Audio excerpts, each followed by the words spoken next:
Hello out there, and welcome back to our College Confidential segment for this week. I'm Jimmy Birch, the college football writer at the Star-Telegram. This is Stephen Stevenson, our TCU beat writer. And we're going to kick around some of the big issues in college football. And locally, one of those issues is the Horned Frogs. They are off this week, but trying to regroup after a really big loss at Texas Tech. And are they still a Big 12 title contender? I don't know. It's going to be tough. They did not look good against Texas Tech, as most people saw who watched it. The offense, as Gary Patterson said after the game, doesn't have an identity, and they're trying to find it during a bye week right now. One thing's for sure, Trevon Boykin needs to play better. He does. He rushed for over 100 yards, the most rushing yards for any TCU player in a couple years. Mm-hmm. But he's got to hit people downfield, and the passing game just was not very reliable against Tech, and that's got to change. Yeah, a lot of empty stats in that game for the Horned Frogs. Their best success came on special teams. Obviously, a couple of huge penalties erased some game-turning plays there, and unless that offense improves, TCU is going to be hard-pressed to rely on them totally. They need to make plays on the other two sides of the ball to win. So. Yeah, they have a good enough defense, obviously, to contend and be in most games, but to have those big plays that they need to win some of those games, that's a big question mark.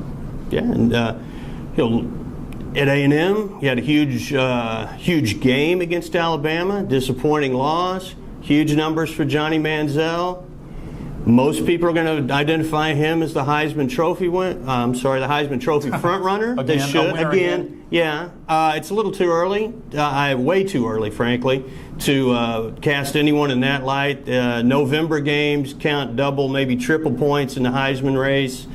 He's still going to have some key November wins, particularly that one at LSU. But Johnny's right there. After there were a lot of questions about whether voters would write him completely off. You think Johnny's in the mix? Oh, absolutely. Yeah. But you're right. He needs to win some of those games, like he did last year, down the stretch. But just from a highlight perspective, he's without a doubt in the running. But so is McCarron from Alabama. If they keep on winning, a lot of people are saying that somebody needs to be rewarded for all those wins. And if they run the table, he'll be right in the mix too. Oh, sure. Taj Boyd of Clemson's there. There's a long list. Bridgewater at Louisville. Everybody likes to point a finger at him.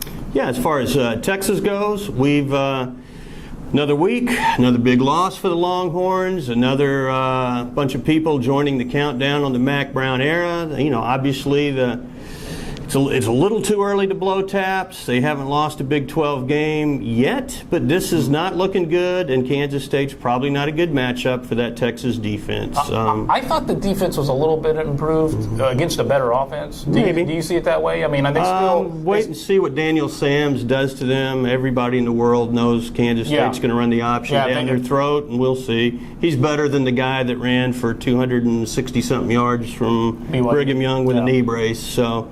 I'm going to hold that one off and say this is a critical week for Mac, but the real critical mass comes against OU in the Red River rivalry, and that's when this could get really ugly from a Texas perspective. Can't get blown out for the third year in a row. Can't do it. Another big point of interest this week, we got two Big 12 teams in the national rankings that weren't at the start of the year. Tech and Baylor, both looking good. A lot of people wonder who is going to be the better team. Let's hear from one interested party. Siri, who is your favorite college football team? I always like to root for the underdog. I guess that makes me a fan of Texas Tech right now. So, you've got Siri's vote. She loves the Red Raiders. Got to say that based on what I've seen, Baylor has the better chance to win the Big 12 championship. I like what they're doing with Lake Seastrunk. I think the defense has improved enough. Tech, a very pleasant surprise, but I would give an edge to Baylor. What do you think, Stephen? I give the edge to Baylor, but Texas Tech's defense has really impressed me through 3 games. It sure has. Baylor's offense has been everything everybody expected it to be against 2 mediocre teams.